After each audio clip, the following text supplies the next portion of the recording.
আসসালামু আলাইকুম। সবাইকে স্বাগত জানাচ্ছি। আমি নাসরুল ইসলাম তন্ময়। শুরুতে বিআরবি কেবল সংবাদ শিরোনাম। বাংলাদেশের সর্বশেষ গুরুত্বপূর্ণ আপডেট সংবাদে আপনাকে স্বাগত। শুরুতেই সংবাদ শিরোনাম, এরপর বিস্তারিত। শুরুতেই জানিয়ে দিব, ভারতে পালানোর সময় সাবেক মন্ত্রী নারায়ণ চন্দ্র আটক। বৈষম্যবিরোধী ছাত্র জনতার আন্দোলনে শেখ হাসিনা সরকারের পতনের পর থেকে দেশ ছাড়ছেন দুর্নীতিবাজরা। বৈধপথ এড়িয়ে সীমান্তের তারকাটা পেরিয়ে অনেকে পালিয়ে যাচ্ছেন ভারতে। এদের মধ্যে উল্লেখযোগ্য রুট ঝিনাইদহের জেলার মহেশপুর সীমান্ত। এই সীমান্ত দিয়ে গত ১.৫ মাসে বিজিবির হাতে আটক হয়েছে অনেকে। এরপর জানিয়ে দিব, যাত্রাবাড়িতে আওয়ামী লীগ কর্মীকে কুপিয়ে হত্যা। রাজধানী যাত্রাবাড়িতে স্থানীয় এক আওয়ামী লীগ কর্মীকে কুপিয়ে হত্যা করেছে দুর্বৃত্তরা। তার নাম মোহাম্মদ জাহাঙ্গীর আলম, ৪৫। তিনি মীর হাজিবাগের মৃত ফজর আলীর ছেলে। এদিকে ছাত্রদলের নতুন কর্মসূচি ঘোষণা। শেখ হাসিনা শাসন আমলে ছাত্রলীগের নির্মম নির্যাতনে নিহত বুয়েটের তড়িৎ প্রকৌশল বিভাগের মেধাবী শিক্ষার্থী শহীদ আবরার ফাহাদের ৫ম শাহাদাত বার্ষিকী উপলক্ষে নতুন কর্মসূচি ঘোষণা করেছে জাতীয়তাবাদী ছাত্রদল। এরপর জানিয়ে দিব, পুলিশের ২ কর্মকর্তা বরখাস্ত। নওগাঁ জেলার পুলিশের অতিরিক্ত পুলিশ সুপার আহসানুজ্জামান ও মেহেরপুর জেলা পুলিশের অতিরিক্ত পুলিশ সুপার মোহাম্মদ আহসান খানকে সাময়িক বরখাস্ত করেছে সরকার। তাদের বিরুদ্ধে ভুক্তভোগী একজন নারী বাদী হয়ে আদালতে মামলা করেন। সেই মামলায় দুজনকেই সরকারি চাকরি থেকে বরখাস্ত করা হয়েছে। এদিকে ৫ দিনের রেমিটেন্স এলো ৫,০৯৬ কোটি টাকা। অক্টোবর মাসে প্রথম ৫ দিনে দেশে প্রবাসী আয় বা রেমিটেন্স এসেছে ৪২ কোটি ৫০ লাখ ডলার। এই হিসাবে প্রতিদিন গড়ে দেশে এসেছে ৮ কোটি ৫ লাখ ডলার রেমিটেন্স, যা বাংলাদেশি মুদ্রায় ডলার ১২০ টাকা ধরে ৫,০৯৬ কোটি টাকা। এবং সর্বশেষ জানিয়ে দিব, ইসরায়েলি হামলার সংখ্যায় ইরানের সব বিমানবন্দর বন্ধ ঘোষণা। ইসরায়েলের হামলার আশঙ্কায় সব বিমানবন্দর ঘোষণা করেছে ইরান। এর মধ্যে হিসেবে রোববার ৬ অক্টোবর রাতে ৯টা থেকে সোমবার ৭ অক্টোবর সকাল ৯টা পর্যন্ত ইরানের বিমানবন্দরগুলো বিমান উড্ডয়ন বা অবতরণ বন্ধ থাকবে। ইরানের বেসামরিক বিমান চলাচল সংস্থার মুখপাত্রের বরাতে বার্তা সংস্থা রয়টার্সের এক প্রতিবেদনে এই তথ্য জানানো হয়েছে। প্রতিবেদনে বলা হয়, ইসরায়েলের হামলার আশঙ্কায় বিমান পরিষেবায় বিধিনিষেধের কারণে উল্লেখিত সময়ের ফ্লাইটগুলো বাতিল করা হয়েছে। তবে জরুরি ফ্লাইট, ফেরি ফ্লাইট এবং সরকারি বিমান এই বিধিনিষেধের বাইরে থাকবে বলে জানা গেছে। গত সপ্তাহে ইসরায়েলে ব্যালিস্টিক ক্ষেপণাস্ত্র হামলা চালিয়েছে ইরানের ইসলামী বিপ্লবী গার্ড। এই হামলার পর তেহরানে পাল্টা হামলা চালাতে প্রস্তুত নিচ্ছে ইসরায়েল। দেশটির রাজনৈতিক মিত্র এবং ইসরায়েলি প্রতিরক্ষা বাহিনী সেই পথেই এগোচ্ছে। তবে ইরানের কোন দিককে টার্গেট করে হামলা চালাবে তেল আবিব, সেটি এখন আলোচনার কেন্দ্রবিন্দুতে পরিণত হয়েছে। প্রিয় দর্শক, এতক্ষণ শুনছিলেন সংবাদ শিরোনাম, এরপর বিস্তারিত। তবে তার আগে বন্ধু, জানিয়ে দিন আপনি কোন স্থান থেকে আমাদের সংবাদটি দেখছেন এবং শুনছেন। জানিয়ে দিন এই সংবাদ সম্পর্কে আপনার মূল্যবান মতামত। আর বন্ধু, আপনি যদি আমাদের চ্যানেলে নতুন হয়ে থাকেন তাহলে ভিডিওটি দেখতে দেখতে চ্যানেলটি সাবস্ক্রাইব করে রাখুন, যাতে করে আমাদের পরবর্তী সংবাদগুলো সবার আগে আপনার কাছে পৌঁছে যায়। এবারে বিস্তারিত।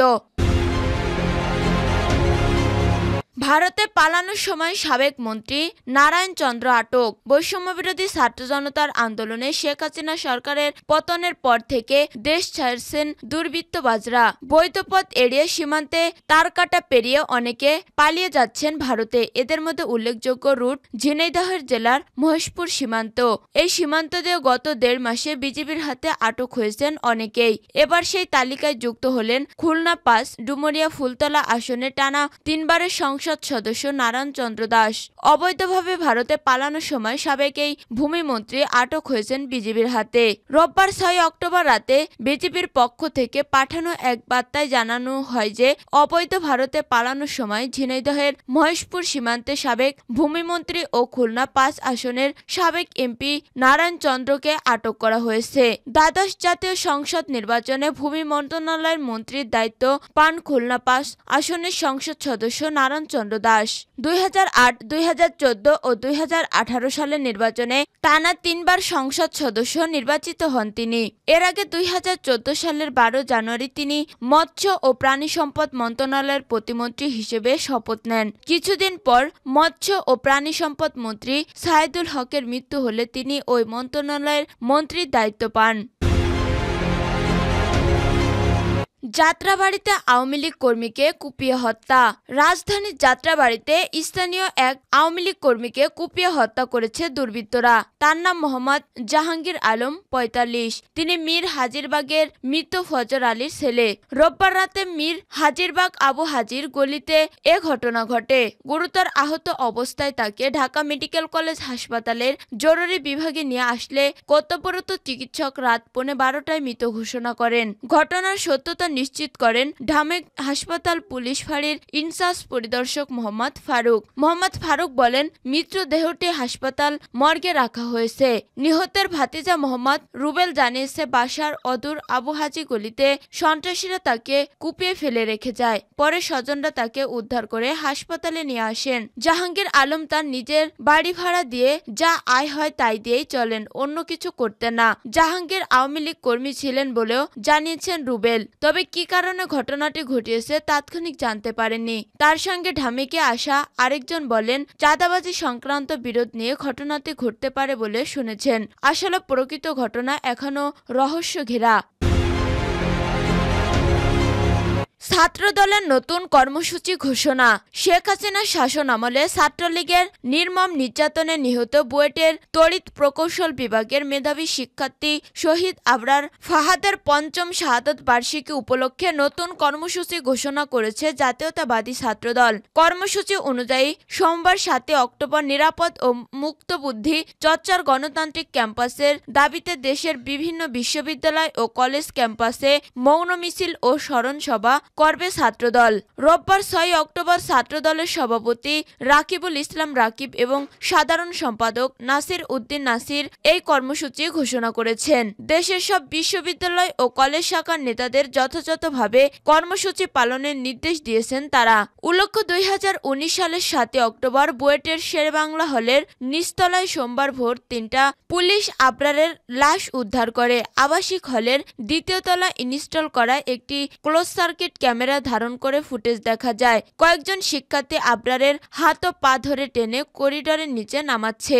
এর আগে বুয়েট শাখা ছাত্রলীগের কয়েকজন নেতা তাকে পিটিয়ে হত্যা করে। পরে ময়না তদন্তের প্রতিবেদনে নিশ্চিত করা হয়, শিক্ষার্থী আবরার ফাহাদকে ভোতা জিনিসের মাধ্যমে পিটিয়ে হত্যা করা হয়। আইন শৃঙ্খলা রক্ষাকারী বাহিনী সন্দেহ করে আবরারকে একটি ফেসবুক পোস্টের কারণে আক্রমণ করা হয়েছিল, যা ভারতের সঙ্গে বাংলাদেশের সাম্প্রতিক কিছু চুক্তির সমালোচনা বলে মনে হয়েছিল।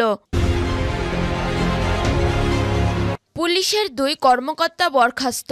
নওগাঁ জেলা পুলিশের অতিরিক্ত পুলিশ সুপার আহসানুজ্জামান ও মেহেরপুর জেলা পুলিশের অতিরিক্ত পুলিশ সুপার মোহাম্মদ আহসান খানকে সাময়িক বরখাস্ত করেছে সরকার। তাদের বিরুদ্ধে ভুক্তভোগী একজন নারীবাদী হয়ে আদালতে মামলা করেন। সেই মামলায় 2 জনকেই সরকারি চাকরি থেকে বরখাস্ত করা হয়েছে।